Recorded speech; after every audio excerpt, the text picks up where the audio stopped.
Hello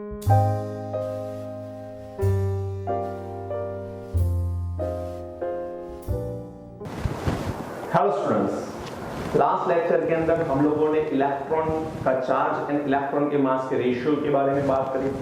उसके बाद mass of electron find कर लिया, charge of electron by oil drop method से फाइंड कर लिया and discovery of proton and neutron भी हमने डिस्क्राइब कर लिया। तो इससे ये चीज तो तय है कि जो डाल्टन की एटॉमिक थियरी थी, जिसके अंदर एक चीज को उसने मान लिया था कि एटम इज अनकटेबल, इनडिविजिबल, वो गलत है। एटम के छोटे पार्ट पॉसिबल है। Atom is made by the three fundamental particles, proton, neutron and electrons. तो सबसे पहले हम लोगों को आज कुछ एटम के अंदर प्रोटॉन, न्यूट्रॉन एंड इलेक्ट्रॉन को किस तरह से अरेंज किया जाए तो उसे मोस्ट स्टेबल फॉर्म मिल सकता है, उसके बारे में बात करेंगे। बेटा ध्यान ये रखिए कि प्रोटॉन, न्यूट्रॉन एंड इलेक्ट्रॉन की एटम के अंदर अरेंजमेंट करने के लिए बहुत सारे साइंटिस्ट ने बहुत सारे मॉडल दिए, लेकिन वो सारे मॉडल मेजॉरिटी केस में स्टेबिलिटी प्रोवाइड नहीं करते थे एटम को। अब स्टेबिलिटी जब प्रोवाइड नहीं होती है तो वो मॉडल को माना नहीं जाता, तो उसे इग्नोर कर दिया गया। तो आज हम लोग उसमें से दो मॉडल के बारे में बात करेंगे according to our syllabus. One है थॉमसन मॉडल ऑफ एटम। तो model of atom given by Thomson आज हम पढ़ने वाले हैं। उसके अंदर उसने क्या किया है, तो उसने मान लिया कि एटम इज स्फेरिकल। एटम जो है उसका स्फेरिकल शेप है, ऐसा मान लिया। तो सबसे पहला पॉइंट याद रखिए, एटम इज स्फेरिकल। किसने बताया? स्फेरिकल शेप है, थॉमसन ने बताया। दूसरी चीज स्फेरिकल शेप है, एक ये चीज बताई। दूसरी चीज, एटम जो है उसकी जो रेडियस है वो है 10⁻⁻10 मीटर, जो आज भी सही है बिल्कुल। तो उसने बताया कि ये स्फेरिकल शेप वाला जो एटम है उसकी रेडियस कितनी होगी? 10⁻10 मीटर। अब सबसे पहला उसने बताया कि ये जो एटम है उसके अंदर पॉजिटिव चार्ज पूरे स्फेरिकल शेप के अंदर इक्वली डिस्ट्रीब्यूटेड है। तो ये जो मैं ड्रॉ कर रहा हूं वो है पॉजिटिव चार्ज जो पूरे एटम के अंदर इक्वली डिस्ट्रीब्यूटेड है। एंड साथ में ये भी स्टेटमेंट दिया कि इस पॉजिटिव चार्ज को न्यूट्रल करने के लिए इलेक्ट्रॉन इस तरह से डिस्ट्रीब्यूट है पूरे एटम के अंदर जिससे मॉडल को या एटम को इलेक्ट्रोस्टैटिक स्टेबिलिटी मिल पाए। तो यहां पर एटम को इलेक्ट्रोस्टैटिक स्टेबिलिटी देने के लिए, मींस एटम को न्यूट्रल करने के लिए, जो पॉजिटिव चार्ज्ड स्फेरिकल शेप था उसके अंदर इलेक्ट्रॉन भी इक्वली डिस्ट्रीब्यूटेड है और इस तरह से डिस्ट्रीब्यूटेड है कि जिससे एटम को एक न्यूट्रलिटी हमें प्रोवाइड कर पाए। एटम को हम लोग न्यूट्रलिटी प्रोवाइड कर पाए या चार्जलेस बना पाए।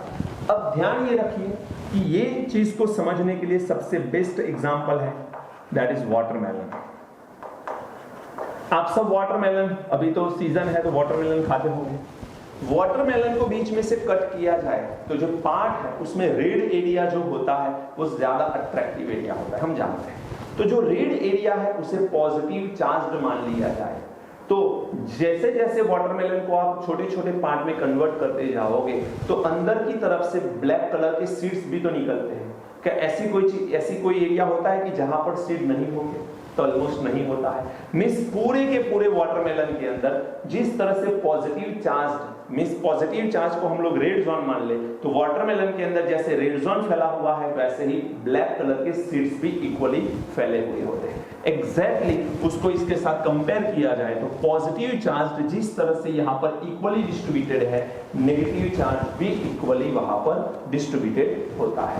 तो वाटरमेलन के साथ आप कंपेयर करो तो रेड एरिया को पॉजिटिव चार्ज मान लो एंड सीड जो ब्लैक कलर के है उसे नेगेटिव चार्ज इलेक्ट्रॉन मान लो।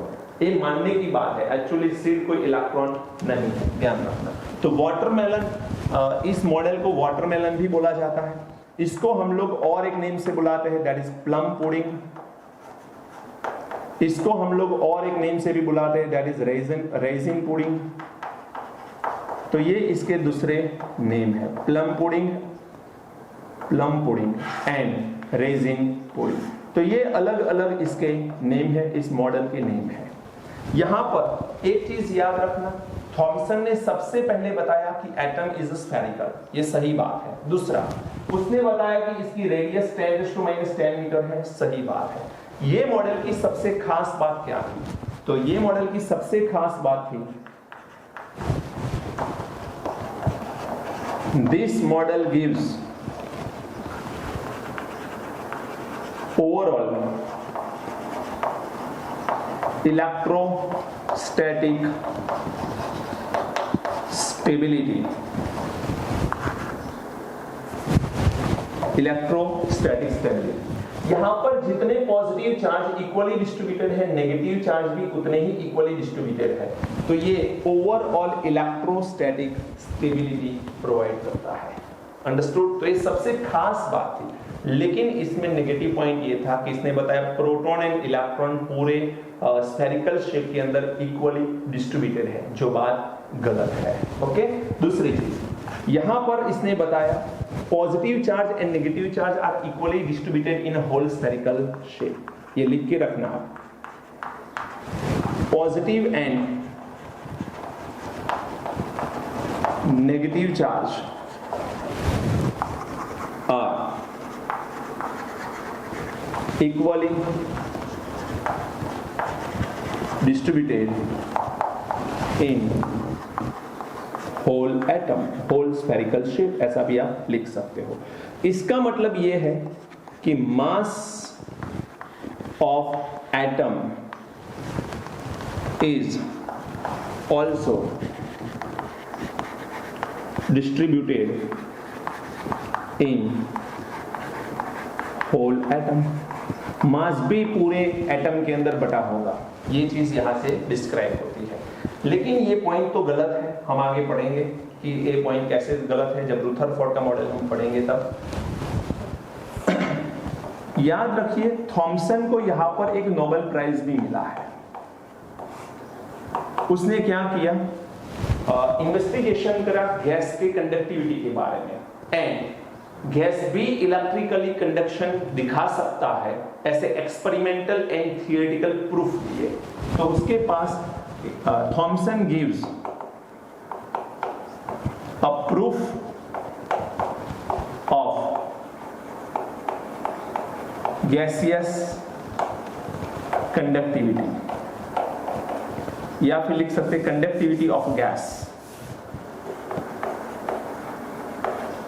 Proof of conductivity of a gas. उसने कैसे प्रूफ दिए, तो it gives a experimental and theoretical proof. It gives experimental and theoretical proof, and ये प्रूफ के लिए इसे नोबेल प्राइज दिया गया। ये प्रूफ के लिए इसको नोबेल प्राइज दिया गया। तो वैसे देखा जाए तो तीन इंपॉर्टेंट पॉइंट इस मॉडल के अंदर लर्न करने हैं। Number 1, atom is spherical. Second, उसकी रेडियस है 10⁻⁻10 मीटर। एंड थर्ड, ये ओवरऑल इलेक्ट्रोस्टैटिक स्टेबिलिटी प्रोवाइड करता है। तो ये तीन पॉजिटिव पॉइंट है इस मॉडल के।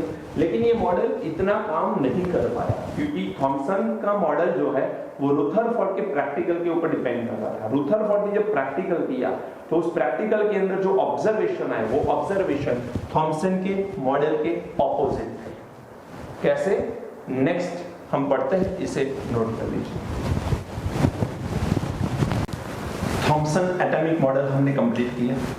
उसमें हम लोगों ने देखा था कि एटम इज स्फेरिकल, वहां पर positive charge and negative charge दोनों इक्वली डिस्ट्रीब्यूटेड है, ये भी हम लोगों ने देख लिया।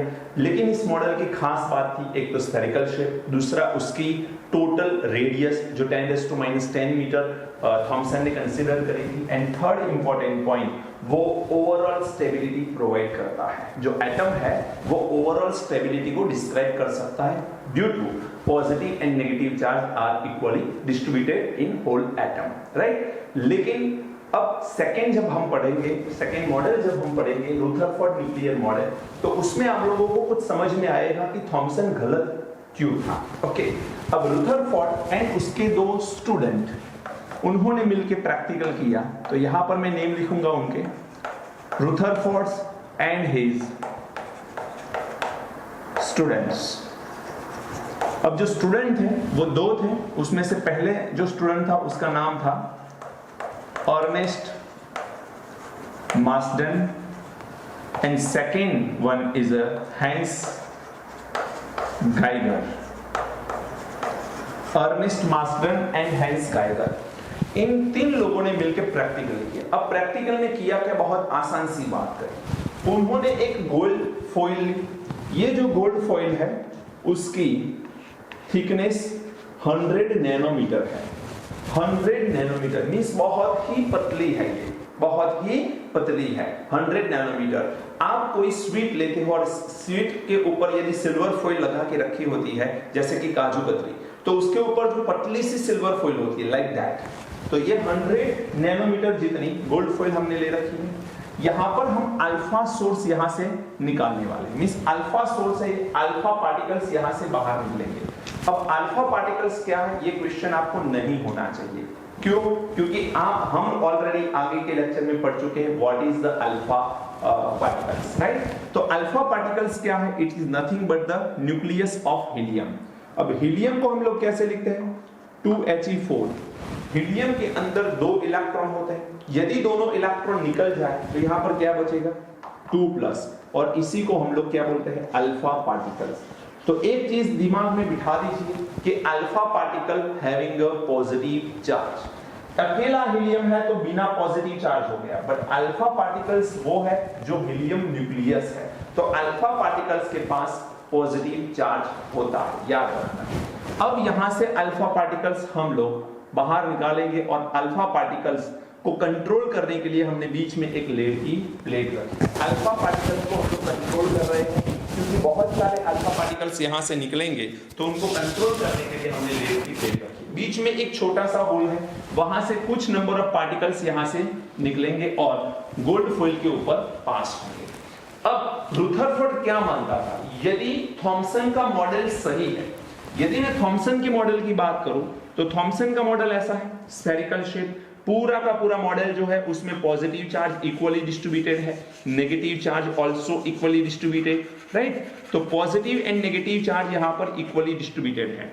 जैसे ही यहां से अल्फा पार्टिकल में पास करूं तो यहां पर जब अल्फा पार्टिकल्स निकलेंगे उनकी स्पीड जो है वो कम होनी चाहिए, क्योंकि पूरा का पूरा एटम भरा हुआ है। तो जैसे ही अल्फा पार्टिकल्स यहां से निकलेंगे इनकी स्पीड क्या होनी चाहिए, कम होनी चाहिए। एक तो ये ऑब्जर्वेशन एक्सपेक्टेड था, क्योंकि थॉमसन का मॉडल सही है ऐसा मान लिया था रुदरफोर्ड ने इनिशियल, तो ये ऑब्जर्वेशन एक्सपेक्टेड था कि ऐसा कुछ मिलना चाहिए। दूसरी चीज, यदि अल्फा पार्टिकल्स यहां से सीधे नहीं निकल रहे तो कभी कभी अल्फा पार्टिकल्स जो है वो डिफ्लेक्शन भी दिखाने चाहिए, छोटे छोटे एंगल में उनका डिफ्लेक्शन भी बहुत सारा होना चाहिए।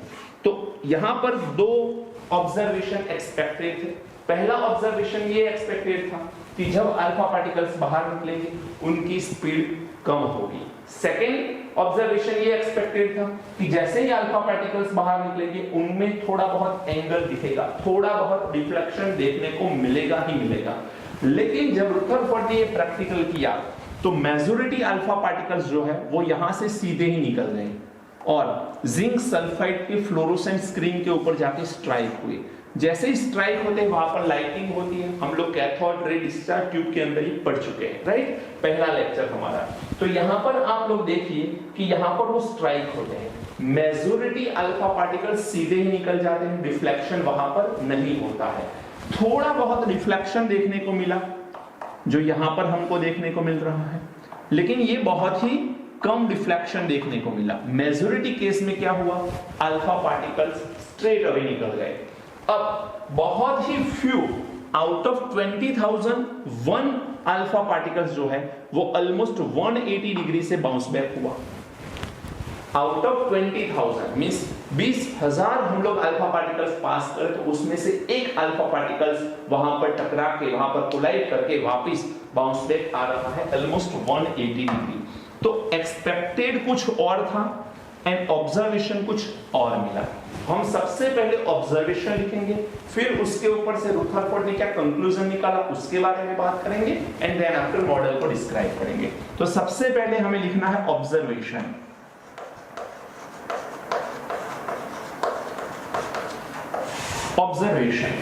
ऑब्जर्वेशन किसने की है बेटा, रुदरफोर्ड ने की है। तो यहां पर सबसे पहला ऑब्जर्वेशन ये था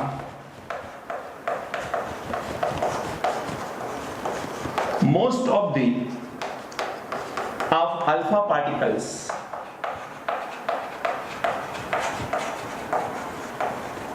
passed through gold foil undeflected means यहां से अल्फा पार्टिकल्स जैसे ही बाहर निकले गोल्ड फॉइल के ऊपर से, मेजॉरिटी केस में अल्फा पार्टिकल्स सीधे ही निकल गए, वहां पर कोई डिफ्लेक्शन देखने को नहीं मिला। ये पहला ऑब्जर्वेशन देखने को मिला। सेकेंड ऑब्जर्वेशन क्या देखने को मिला? तो a small fraction of the alpha particles, small fraction of the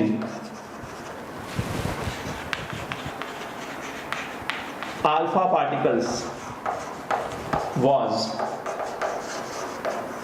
deflected by small angle, जैसे यहां पर देखो, यहां से एक छोटा सा एंगल यहां पर बनेगा, यहां से छोटा सा एंगल यहां पर बनेगा। यहां पर छोटा एंगल हम लोग एक्सपेक्ट कर रहे थे, लेकिन नंबर ऑफ पार्टिकल्स ज्यादा होंगे ऐसा मान रहे थे, क्योंकि पूरा का पूरा जो एटम है वो भरा हुआ है with positive and negative charge equally. तो इसका मतलब यहां पर ज्यादा ऐसे पार्टिकल होने चाहिए थे जो एंगल बनाते थे, जबकि यहां पर बहुत ही कम पार्टिकल्स ऐसे मिले जो थोड़े बहुत रिफ्लेक्शन दिखाते थे एंड छोटा बहुत एंगल बनाते थे। तो यहां पर हम लिख रहे हैं a small fraction of the alpha particles was deflected by a small angle. तो बहुत ही कम ऐसे पार्टिकल्स निकले जिनका क्या हुआ, स्मॉल एंगल से डिफ्लेक्शन हुआ। And third and important one observation is very few alpha particles. और वेरी फ्यू अल्फा पार्टिकल्स का मतलब क्या है, 20,000 में से 1। तो यहां पर वेरी फ्यू अल्फा पार्टिकल्स, इसको हम लिखे 1 out of 20,000 bounce back. That is where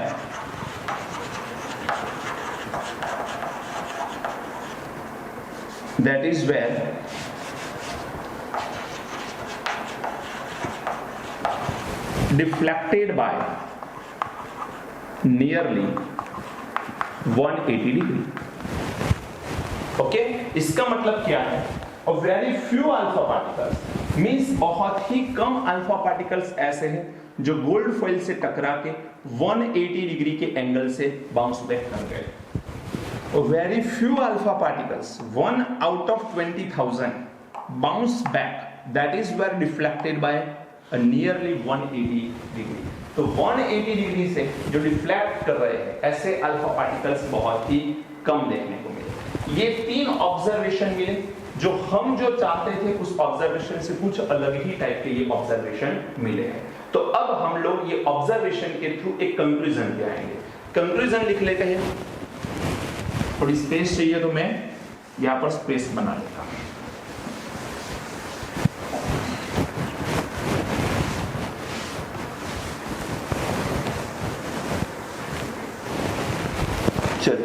अब यहां पर हम लोग ऑब्जर्वेशन लिखेंगे, ऑब्जर्वेशन लिख लिया, उसके बाद हम लोग लिखेंगे कंक्लूजन। कि ऑब्जर्वेशन तो देखने को मिला, लेकिन इसके ऊपर से कंक्लूजन क्या निकालते हैं। तो पहला ऑब्जर्वेशन देखिए क्या बोल रहा है, most of the alpha particles pass through gold foil undeflected, means straight away निकल रहे हैं एंड डिफ्लेक्शन नहीं हो रहा। इसका मतलब यह है कि आप एटम देखिए, जैसे कि मैं यहां पर कुछ एक फिगर बना लूं छोटी सी, मान के चलो 100 नैनोमीटर की थिकनेस वाली गोल्ड फॉइल है ये, और इसमें गोल्ड के एटम है, यहां पर गोल्ड के एटम है, these are the atom of the gold, and यहां से अल्फा पार्टिकल्स निकल रहे हैं।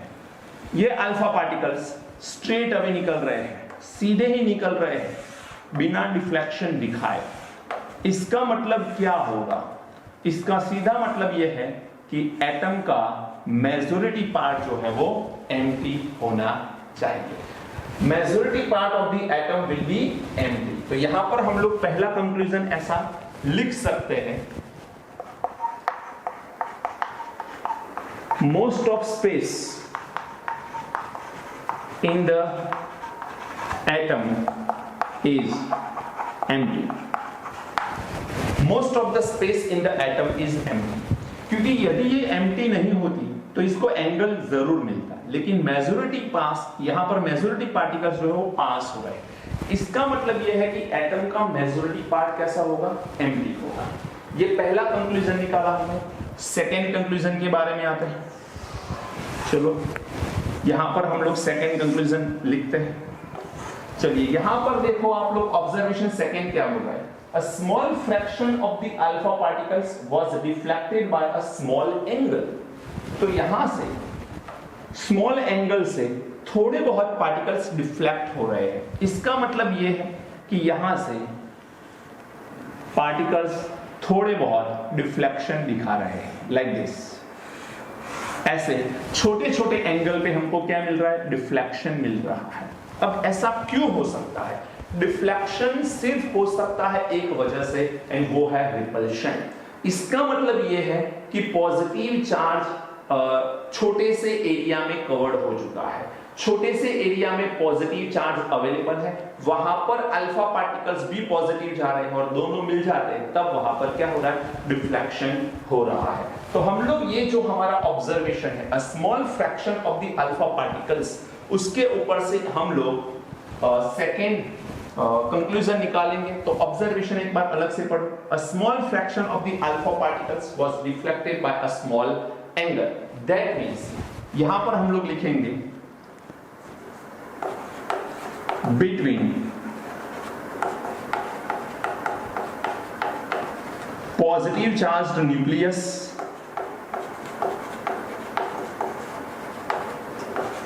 And positive charged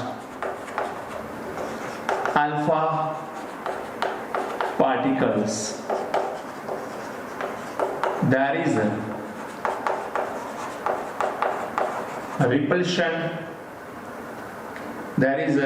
repulsion, occur,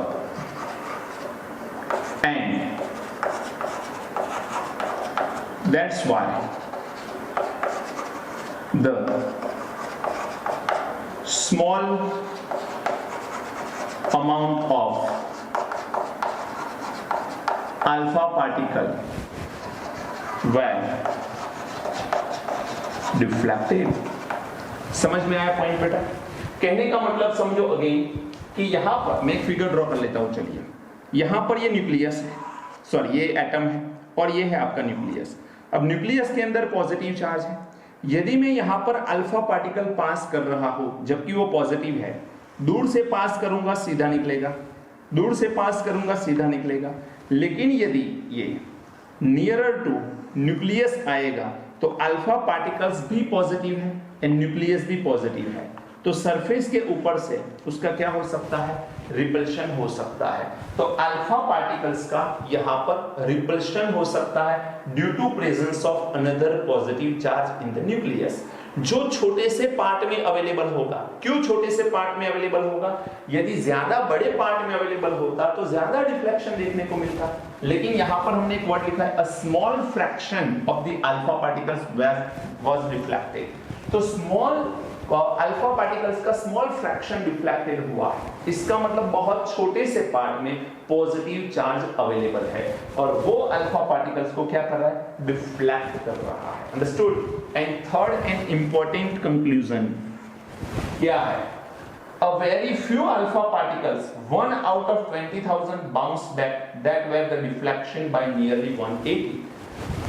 बहुत ही कम प्रपोर्शन में ऐसा होगा कि अल्फा पार्टिकल्स को हमने पास किया गोल्ड फॉइल के ऊपर एंड वो 180 डिग्री पे वापस बाउंस बैक कर गया। ऐसा 20,000 पार्टिकल्स में से एक ही बार होता है। ऐसा कब होगा? तो ऐसा होने की वजह मैं बता रहा हूं, समझना ध्यान से। This is the atom and this is our nucleus, here is a positive charge. अब हम क्या कर रहे हैं यहां पर, ध्यान से देखना। यहां पर हम अल्फा पार्टिकल्स को पास कर रहे हैं, तो सीधा निकल गया, सीधा निकल गया, सीधा निकल रहा है। यदि alpha particles nearer to nucleus आएगा छोटे से एंगल से डिफ्लेक्शन दिखाएगा, लेकिन अल्फा पार्टिकल्स न्यूक्लियस के बीच में जाएगा, then it will be bounce back. अब बाउंस बैक कितनी बार हुआ? Out of 20,000 particle one time. इसका सीधा मतलब क्या है बेटा? इसका सीधा मतलब यह है कि न्यूक्लियस बहुत ही छोटा सा है, न्यूक्लियस बहुत छोटा सा है और वहां पर जब टकरा के वो वापस आ रहा है। तो यहां पर हम लोग एक कंक्लूजन पे आते हैं कि रेडियस ऑफ द एटम, समझ लेना, radius of the atom is 10⁻⁻10 metre, but the radius of the nucleus is 10⁻⁻15 metre. Radius of the nucleus is 10⁻⁻15 metre. I don't think आपको दिखेगा यहाँ पर।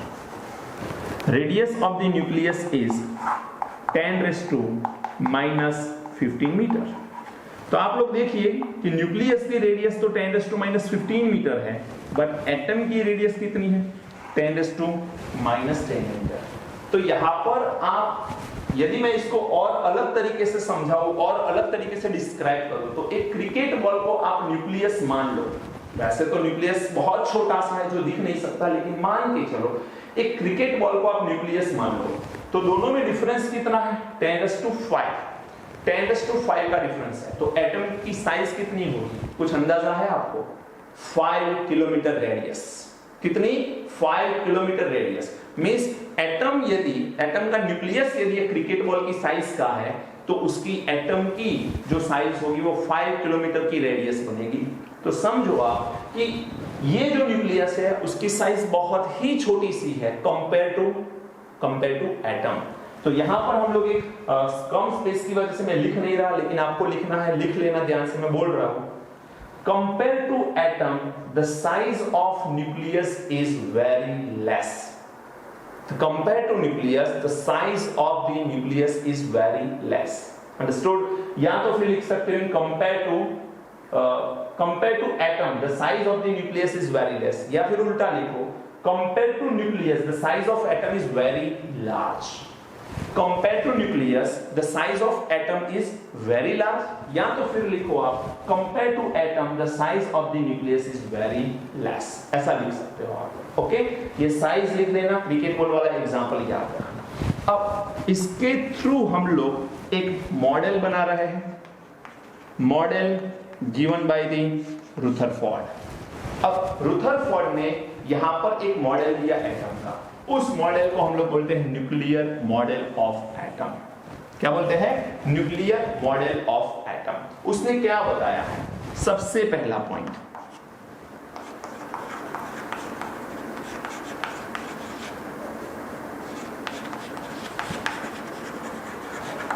पॉजिटिव चार्ज एंड, समझना बेटा ध्यान से, यहां पर आपका पहला कंक्लूजन ये रहा, most of the space in the atom is empty. Means positive charge कहां पर होगा?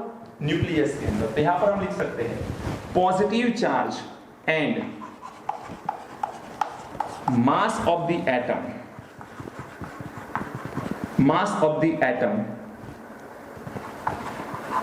Occupied very less space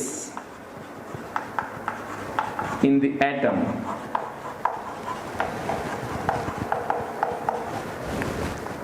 which is known as nucleus। उसे हम क्या बोलेंगे? न्यूक्लियस बोलेंगे। तो पॉजिटिव चार्ज एंड मास। अब देखो मास कहां से आया? हम लोग ऑलरेडी बात कर चुके हैं compare two electron, proton and neutron का मास कैसा होता है? ज्यादा। तो हम लोग ऐसा मान के चलते हैं कि प्रोटॉन न्यूक्लियस के अंदर है, तो मास भी न्यूक्लियस के अंदर ही है। तो positive charge and mass of the atom occupied very less space, बहुत ही छोटी सी स्पेस उन्होंने ऑक्यूपाई करी है एटम के अंदर, and which is known as a nucleus. उसी को हम लोग न्यूक्लियस मान के चलते हैं। दूसरा, surrounding the nucleus, surrounding the nucleus, electron rotate very fastly in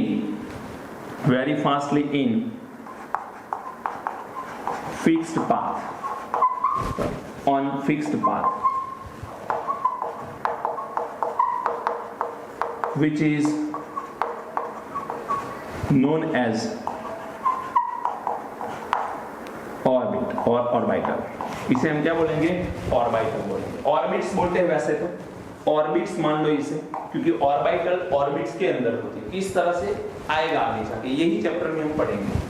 तो दो चीजें हम डिस्क्राइब कर चुके हैं। Number one, positive charge and मास जहां पर है उसको हम क्या बोलते हैं? न्यूक्लियस बोलते हैं, जो छोटे से एरिया में कंसीडर किया गया है। Second point, the surrounding the nucleus electron rotate very fastly. Surrounding the nucleus, electron rotate very fastly in fixed path. Okay, so on fixed path, which is known as a orbit. उसे हम क्या बोलते हैं? Orbit. And last and very important point, यहाँ पर आपको दिखेगा शायद, नो, चलिए मैं यहाँ पर ही लिख लेता हूँ वो पॉइंट, तो थोड़ा समझ लेना बेटा ध्यान से। ये मॉडल का थर्ड पॉइंट है। न्यूक्लियस है यहाँ पर इलेक्ट्रॉन है, तो बिटवीन न्यूक्लियस एंड इलेक्ट्रॉन, पहले तो ये समझो कि न्यूक्लियस एंड इलेक्ट्रॉन कैसे है? ऑपोजिट चार्ज है। अब दोनों के पास यदि ऑपोजिट चार्ज है तो दोनों एक दूसरे के साथ अट्रैक्शन शो करेंगे, एंड ये अट्रैक्शन को हम लोग बोलते हैं electrostatic force of attraction. Electrostatic force of attraction. तो between nucleus and electron there is a electrostatic force of attraction, याद रखना। तो ये न्यूक्लियस एंड इलेक्ट्रॉन एक दूसरे के साथ अट्रैक्शन शो करते हैं, और इसी वजह से इसे हम लोग इलेक्ट्रोस्टैटिक फोर्स ऑफ अट्रैक्शन बोलते हैं। ये मॉडल हमको रुदरफोर्ड ने दिया है। अगेन एक बार समझ लो पूरी कहानी को।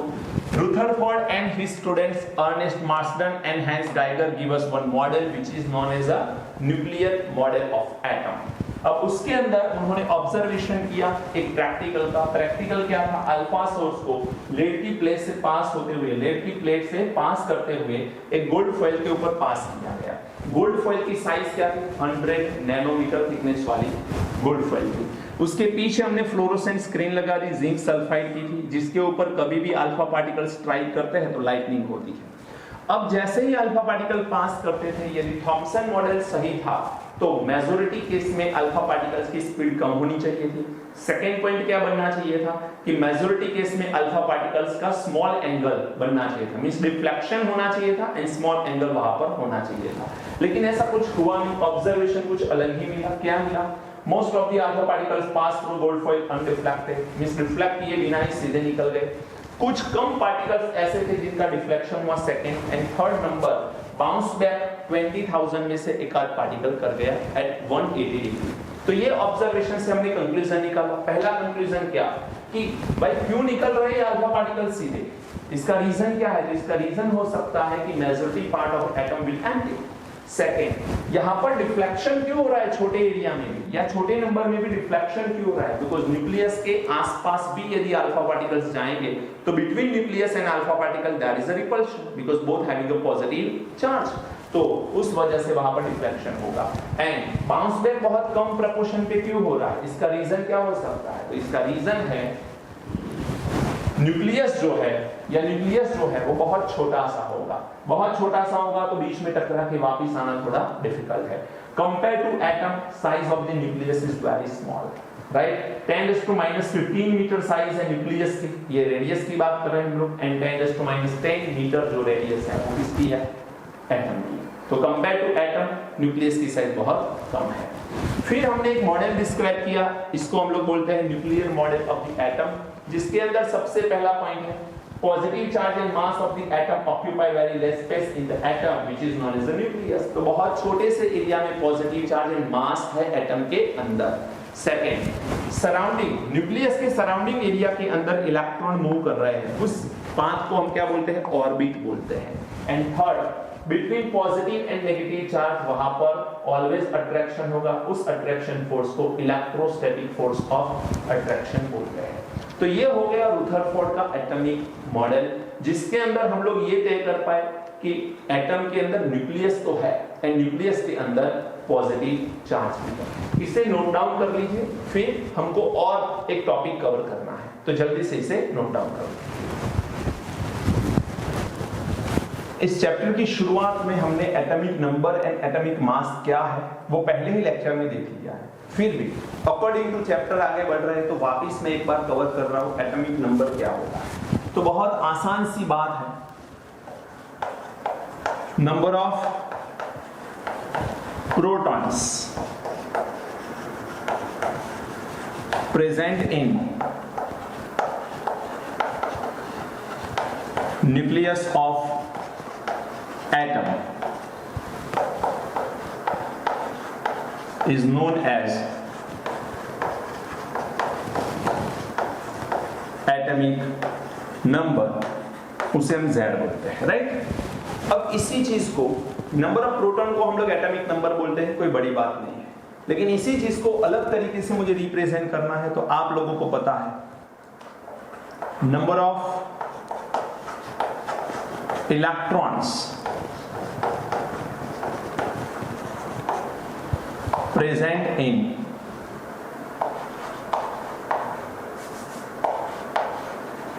neutral atom is known as atomic number Z। तो देखो यहां पर दो चीजों से हम एटॉमिक नंबर बता सकते हैं, एक तो नंबर ऑफ प्रोटॉन्स है, एक नंबर ऑफ इलेक्ट्रॉन्स। लेकिन ये ध्यान रखिए आप लोग कि इलेक्ट्रॉन को जब भी लिखते हैं न्यूट्रल एटम होना चाहिए, जबकि प्रोटॉन के लिए तो सिर्फ हम लिखते हैं न्यूक्लियस ऑफ एटम। ऐसा क्यों है, इसके रीजन मैंने बता दिए हैं, आप लोगों को पता होना चाहिए कि एटम जो है उसमें नंबर ऑफ प्रोटॉन कभी भी चेंज नहीं होते, number of electron during the chemical reaction change हो सकते हैं। कोई भी केमिकल रिएक्शन होता है वो इलेक्ट्रॉन के अकॉर्डिंग होता है। तो यदि आपने मेरा पहला लेक्चर नहीं देखा है तो पहले लेक्चर से आगे बढ़िए, फिर इस लेक्चर को देखिए, क्योंकि पहला लेक्चर वेरी वेरी इंपॉर्टेंट है। पहला लेक्चर जो हमने बताया था उसमें मैंने पूरी डिटेल इसमें बता रखी है, तो मैं इसमें आगे अब ज्यादा डिटेल में नहीं जा रहा। अब देखिए, आपको ये पता होना चाहिए कि एटॉमिक नंबर जो है वो Z है। दूसरी चीज याद रखिए, एटॉमिक मास के बारे में बात करनी है। एटॉमिक मास क्या होता है? एटॉमिक मास को हम बोलते हैं A, capital A is atomic mass. अब ये एटॉमिक मास जो है इसका मतलब क्या है, तो याद रखिए number of protons plus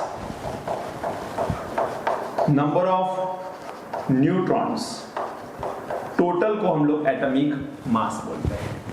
number of proton and number of neutron को हम लोग क्या बोलते हैं? Atomic mass. अब यहां पर कुछ लोगों को कंफ्यूजन हो सकता है। क्या कंफ्यूजन हो सकता है? Number of proton and number of neutron को कैसे मास बोल सकते हैं? एक्चुअली तो क्या होना चाहिए कि प्रोटॉन का मास प्लस न्यूट्रॉन का मास, तो टोटल मास, उसी को एटॉमिक मास बोलने चाहिए। मैं तो नंबर ऑफ प्रोटॉन बोल रहा हूं, प्रोटॉन का मास नहीं बोल रहा।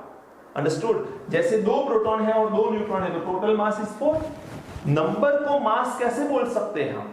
डोंट वरी बेटा, आगे पढ़ेंगे हम लोग, इसी में पढ़ेंगे, इसी चैप्टर के अंदर आगे हम पढ़ेंगे एंड बहुत सारी डिटेल हम फर्स्ट चैप्टर में भी कवर करेंगे इसको। तो number of proton and number of neutrons are known as a atomic mass A, and इसी को हम लोग number of proton P plus number of neutron N0, इसी को हम लोग A तो बोलते हैं, लेकिन ये जो A है एटॉमिक मास है, उसी को हम लोग न्यूक्लियॉन्स बोलते हैं।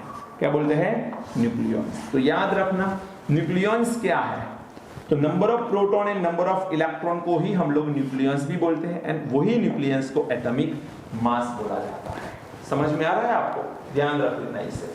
अब कोई भी एलिमेंट को रिप्रेजेंट करने का तरीका समझ लो। मान के चलो कोई एलिमेंट X है आपके पास। अब एलिमेंट X है तो उसे रिप्रेजेंट किस तरह से किया जाएगा? With atomic number and atomic mass.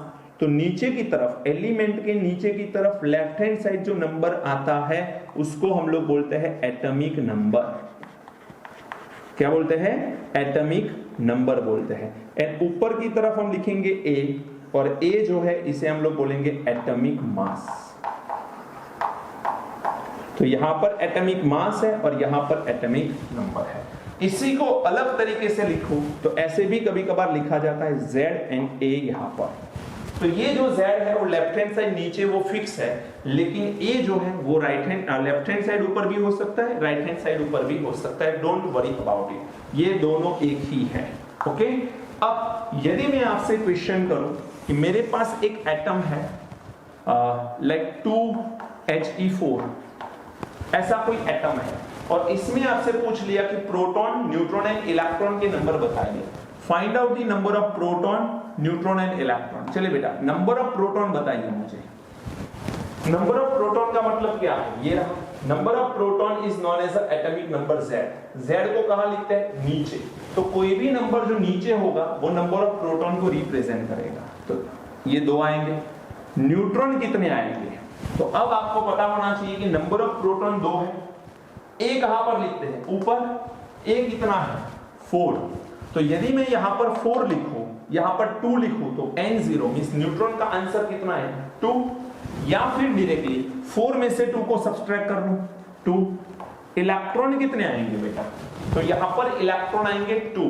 Number of proton and number of electron are same if we have a neutral atom. देखिए, हीलियम के ऊपर कोई चार्ज दिख रहा है आपको? नहीं दिख रहा, दैट मींस ये न्यूट्रल है, तो इसका इलेक्ट्रॉन के नंबर भी कितने हो जाएंगे? 2 हो जाएंगे। चलिए एक और एग्जांपल करते हैं। मान के चलिए आपके पास है 6 कार्बन 12। अब इसमें नंबर ऑफ प्रोटॉन बताइए कितने? नीचे के नंबर है वो 6। नंबर ऑफ न्यूट्रॉन बताइए 12 माइनस 6। देखो ऊपर जो है वो number of proton and number of neutron है, नीचे सिर्फ नंबर ऑफ प्रोटॉन है। तो ऊपर के number of proton and neutron में से मैं नंबर ऑफ प्रोटॉन को माइनस कर दूं तो क्या बचेगा? Number of neutron. कितने? 12 माइनस 6। एंड ये जो कार्बन है इसके ऊपर क्या कोई चार्ज है? नहीं है। अब कार्बन के ऊपर कोई चार्ज नहीं है, इसका मतलब ये भी न्यूट्रल है, तो न्यूट्रल है तो एटॉमिक नंबर जो है वो ही इलेक्ट्रॉन नंबर होगा। चलिए और एक क्वेश्चन करते हैं।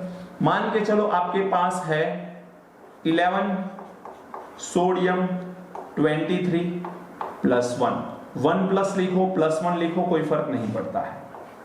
अब इसमें number of proton, number of neutron and number of electron आपको दिखाने हैं। चलिए बेटा, नंबर ऑफ प्रोटॉन कितने आएंगे आंसर में? यस, बिल्कुल सही है। नीचे 11 है तो ये 11 आएंगे।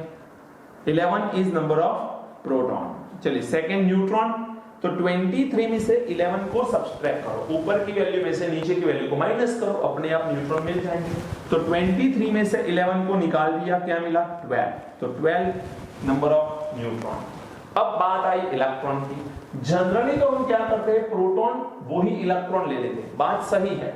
यहां पर प्रोटॉन 11 तो इलेक्ट्रॉन 11 होने ही चाहिए, बट यदि एटम न्यूट्रल है तो यहां पर मेरे पास एक प्लस चार्ज है, मींस मेरे पास एटम नहीं, ये पॉजिटिव आयन है।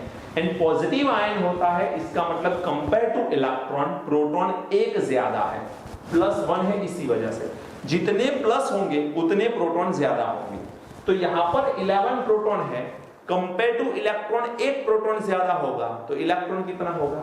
10। बिल्कुल सही, आंसर इज 10। देखो बेटा, अलग से समझाऊं आपको, तो आप लोगों को जो नंबर ऑफ प्रोटॉन है उसमें से पॉजिटिव चार्ज को माइनस कर लेना है। जितना नंबर ऑफ पॉजिटिव चार्ज हो वो चार्ज को नंबर ऑफ प्रोटॉन में से माइनस कर लो, उतने number of electron.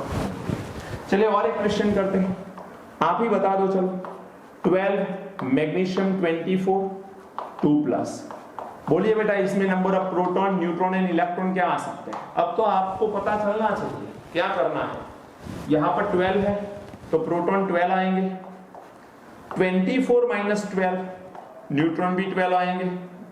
And electron की बात करें तो यहां पर 12 प्रोटॉन है तो 12 इलेक्ट्रॉन होंगे, लेकिन 2+ या +2 लिखे तो 2 इलेक्ट्रॉन मींस प्रोटॉन में से 2 माइनस कर लो तो इलेक्ट्रॉन आर 10। समझ में आ रहा है? बहुत आसान सी बात बता रहा हूं। अब नेगेटिव चार्ज में बिल्कुल उल्टा होगा, जैसे कि आपके पास है 7 नाइट्रोजन 3-, ऊपर की तरफ है 14, ऊपर की तरफ है 14। अब इसमें आप लोग देखिए तो प्रोटॉन कितने? 7, 14 माइनस 7 न्यूट्रॉन।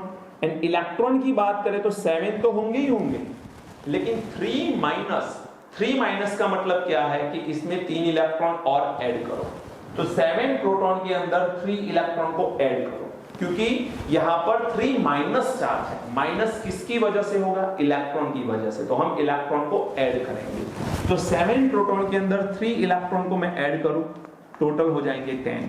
तो ये प्रोटॉन हो गए, ये न्यूट्रॉन हो गए और ये इलेक्ट्रॉन हो गए। चलिए और एक क्वेश्चन करते, 8 ऑक्सीजन 16 2 माइनस। चलिए बेटा बताइए फटाफट, ये 8 है, प्रोटॉन आर 8, 16 माइनस 8, न्यूट्रॉन 8।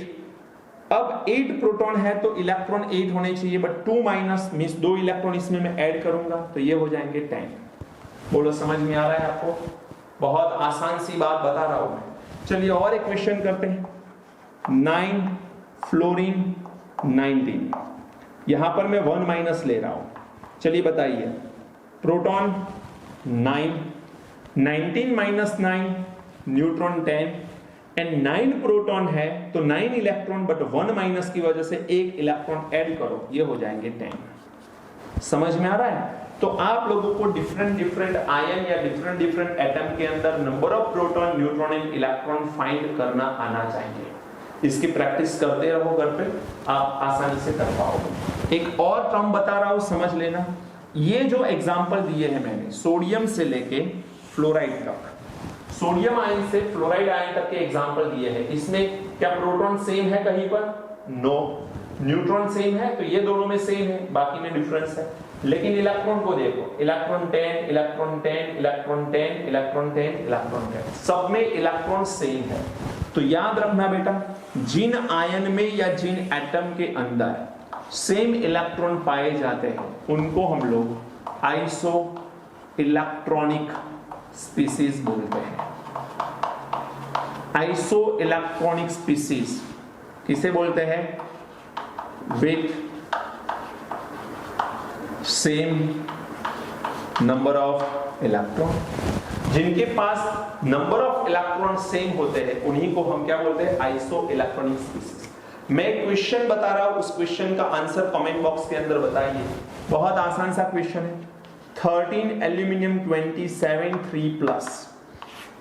यदि कोई ऐसा आयन है तो इसके अंदर number of proton, neutron and electron कितने होंगे वो बताइए आपको। इसमें number of proton, number of neutron and electron बताइए आप। ये क्वेश्चन को सॉल्व करिए। ओके, अभी तो हमें आइसोटॉप्स क्या होते हैं, यहां पर सिर्फ और सिर्फ मैंने इलेक्ट्रॉन सेम है तो क्या बोल सकते हैं वो बताया, प्रोटॉन सेम होते हैं तो क्या बोला जा सकता है, न्यूट्रॉन सेम है तो क्या बोला जा सकता है, कौन सी कंडीशन में सेम हो सकते हैं, ये सारी चीजें हम पढ़ने वाले हैं नेक्स्ट लेक्चर के अंदर। यदि आपको समझ में आ रहा है तो भी बताइए, समझ में नहीं आ रहे पॉइंट तो भी आप कमेंट बॉक्स के अंदर जरूर बताइए बेटा। वीडियो को लाइक जरूर कर लेना। यदि आप आपके कोई फ्रेंड्स को ये वीडियो भेजना चाहते हो तो शेयर कर लीजिए। 1 वीक तक सभी के लिए ये वीडियो फ्री है, तो जितने भी लेक्चर 1 वीक तक आएंगे वो कोई भी स्टूडेंट देख सकता है, तो उनके साथ शेयर करिए। क्योंकि कुछ डिमांड ऐसी आई है, लास्ट कल ही की बात है, 3 स्टूडेंट जिन्होंने एडमिशन अपना गांधीनगर एक बड़ी ब्रांच में कंफर्म किया था, वो ये वीडियो देख के वापिस आ गए। उनका फोन आया था और उनका एडमिशन यहाँ पर हुआ है। तो हम चाहते हैं कि यहाँ से हिम्मतनगर से लोग माइग्रेट हो रहे हैं वहाँ पर, हम अच्छा एजुकेशन उनको प्रोवाइड करें और यहाँ से बहुत अच्छा एजुकेशन उनको मिलेगा। तो यहाँ से घर बैठे आप अच्छा एजुकेशन ले पाओगे, इसीलिए 1 वीक तक हमने फ्री कर दिया है ये एजुकेशन। कोई भी बंदा घर पे बैठ के ये एजुकेशन ले सकता है। ओके, तो इसे नोट करिए। मैंने जो क्वेश्चन बताया उसका आंसर बताइए। कोई भी डाउट आता है आप लोग पूछिए। किसी को भी कोई भी लेक्चर देखना बाकी है तो यहाँ पर चैनल के अंदर जाके आप देखिए, तो भी आपको वो वीडियो मिल जाएंगे। God bless you, thank you very much.